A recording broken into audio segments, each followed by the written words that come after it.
നമുക്ക് പൊന്നാനിയിൽ ജയിച്ചാൽ മാത്രം പോരാ, പൊന്നാനിയിൽ നല്ല തിളക്കമുള്ള ഭൂരിപക്ഷത്തിന് ജയിക്കണം. അതോടൊപ്പം നമുക്ക് കേന്ദ്രത്തിൽ ഒരു മതേതര ഗവൺമെൻറ് കൊണ്ടുവരണം. 10 കൊല്ലത്തെ BJP ഭരണം, അതിൻ്റെ ദുരന്തങ്ങൾ പറഞ്ഞാൽ തീരാത്തതാണ്. ഏക സിവിൽ കോഡ്, പൗരത്വ പ്രശ്നം, ഇന്ന് വരെ കേട്ടുകേൾവിയില്ലാത്ത വളരെ വളരെ ഗുരുതരമായ നടപടികളാണ് ഇവർ ഓരോ സമയത്തും എടുത്തുകൊണ്ടിരിക്കുന്നത്. അതുകൊണ്ട് ഈ ലോക്സഭാ ഇലക്ഷൻ എന്ന് പറഞ്ഞാൽ ഡൽഹിയിലൊരു മാറ്റം ഉണ്ടാക്കാൻ കഴിയണില്ലെങ്കിൽ അത് നമുക്ക് വലിയൊരു പരാജയമായിരിക്കും. നല്ല സീറ്റ് വേണം, ലോക്സഭയിൽ സീറ്റ് വർദ്ധിക്കണം, ഇന്ത്യ അലയൻസിലെ സഖ്യകക്ഷികൾക്ക് കൂടുതൽ സീറ്റ് കിട്ടണം. കോൺഗ്രസ് ആണ് ഇന്ന് ഇന്ത്യയിൽ മുന്നിട്ട് നിൽക്കുന്ന മതേതര കക്ഷി. ആ കോൺഗ്രസിൻ്റെ നേതൃത്വത്തിൽ ഒരു ഗവൺമെൻറ് വരണം. എല്ലാവരും പ്രത്യാശയോടെ ഉറ്റുനോക്കുന്ന രാഹുൽ ഗാന്ധി പ്രധാനമന്ത്രിയായി അധികാരമേൽക്കണം.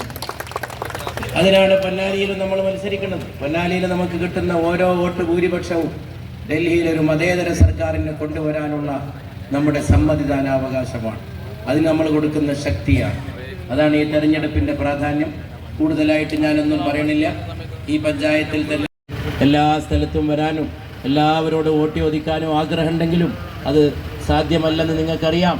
അങ്ങനെ വോട്ട് ചോദിച്ച പോലെ തന്നെ കണക്കാക്കണം.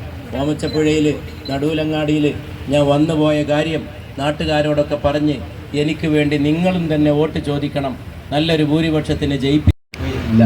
പക്ഷം എന്നാലും അത് ഓർമ്മിപ്പിച്ചതിൽ വളരെ സന്തോഷം. അങ്ങനെ നാടുമായിട്ടൊരു അടുത്ത ബന്ധം എനിക്കുണ്ട്.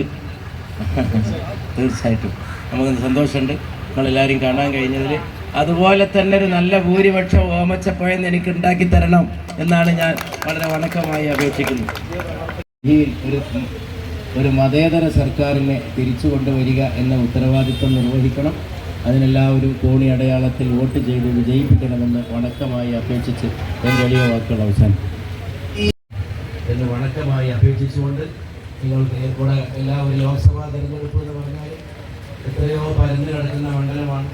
എല്ലാ സ്ഥലത്തും പോകാനും എല്ലാവരെയും കാണാനും ഒരാളെ കൊണ്ടും കഴിയുകയില്ല. അത് എല്ലാ തെരഞ്ഞെടുപ്പിലും അങ്ങനെ തന്നെയാണ്.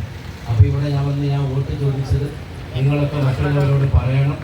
എനിക്ക് വേണ്ടി നിങ്ങൾ കൂടി മറ്റുള്ള സഹോദരങ്ങളോട് വോട്ട് ചോദിക്കണം. കോണി നമ്മുടെ അന്തസ്സിൻ്റെ അടയാളമായ കോണിയിൽ എല്ലാ വോട്ടും സമാഹരിക്കാനും നല്ലൊരു ഭൂരിപക്ഷത്തിൻ്റെ വിജയം ഇവിടെ ഉണ്ടാക്കിയെടുക്കാനും എൻ്റെ ബഹുമാനപ്പെട്ട സഹോദരന്മാരുടെ സഹായ സഹകരണങ്ങളും സ്നേഹവും എപ്പോഴും ഉണ്ടാകണമെന്ന് അപേക്ഷിച്ചുകൊണ്ട് എൻ്റെ വാക്കുകൾ